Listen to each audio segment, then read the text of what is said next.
Hello everybody, my name is Stalli111 and welcome to the video. This is, I believe, the third Stalli's tea break. My throat was a bit croaky this morning, so I decided to make a cup of tea, and while I'm making a cup of tea, while I'm drinking it, I thought I might do a tea break. So, over this last month, it's not quite a month since I did the last tea break, the growth has been amazing. We've gained 400 subscribers, which is always a great sign to see, and the Bannerlord videos are doing amazing. So as soon as more information comes out about those games, I'll definitely do that. Anyway, that was my slip of the episode. So a few days ago I started college, which is kind of cool, I guess. It was kind of fun in a sense, but it was more just an introduction to the course. I'm probably going to be starting everything next week. But that does mean more time of mine will be taken up. So that kind of sucks in a sense. I will try my best to come out with more videos, as since my last tea break we only had maybe 2 videos a week, but definitely 1 video a week. I think we've had like 5 or 6 videos in the past 4 weeks. I'm not 100% sure. I should probably look at that, but anyway,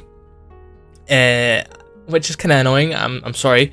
But something I meant to do in the last tea break is a Q&A, but the reason that I kind of forgot about it is because we didn't get that many questions. But I've got a couple of questions, well, a few questions that I'm just going to answer here right now. So the first question is from the Lopandas, probably got that wrong, but which are you getting more hyped for? Kingdom Come Deliverance or Mount and Blade Bannerlord? Kingdom Come, because I've seen more of it, I've actually been able to play it, and I really like just exploring in it. Just the immersion is amazing. I've not played Bannerlord, I've not seen that much of Bannerlord, so it's kind of not the greatest question to answer right now. But at the moment, it's Kingdom Come. Who knows? Mount and Blade could come up with something else, but I reckon that's going to be another year away. Moving on to the next question. This was from Timvet in my Stalli111 Skype group chat. Do you think Mount and Blade should try harder at being historically accurate with Bannerlord, or should they stick to a mix of fantasy and history? I think that mix of fantasy and history is top notch. I think it's good as it is, and the fact that if they just went all out history, there's a chance that it might not be right, and then they would get a lot of hate for it. But the fact that they're doing a mix, a pseudo fantasy world or a pseudo realistic world, is good, because they can add things in that they made up, so they can go a little bit wild with their creativity, but going along with some not nostalgic feelings, but you know, the knowledge of the player is real. Like they've learned it from elsewhere, or even they might be learning in the game, which is pretty cool.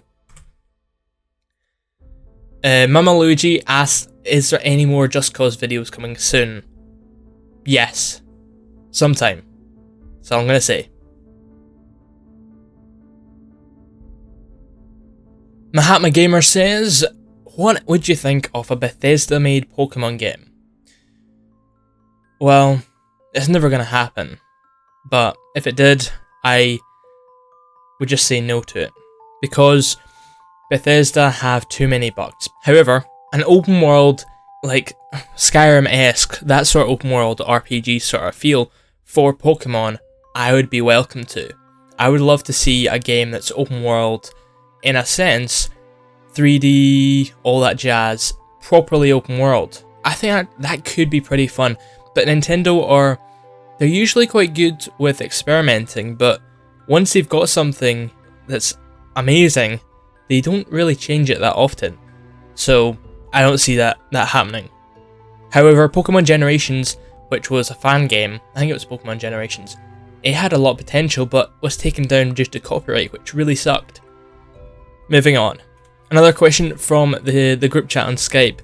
It's just a complete random question, but if by chance you were to come to rule over Scotland, which is where I live, what would you do to separate England from my new nation? Not a lot. I'd probably be like, hey England, you all be friends. I mean, don't want to start a war. Anyway, so with starting college, finances are certainly a lot more serious now. And with YouTube, a lot of hardware and all that gear that I've spent on this is very expensive. And I've recently bought a new microphone, which turned out to be all a pile of crap. It was the Blue Spark, but it was lower quality than my broken, yes it is a broken, Blue Yeti. However, I'm sending it back, and that cost, with a shock mount, 160 quid. So, yeah, there's that.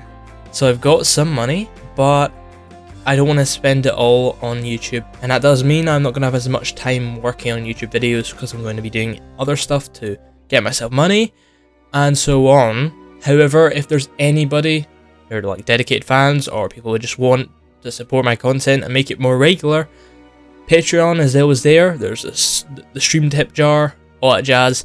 Tell me in the comment section below if you want more options, and if you're willing, sure.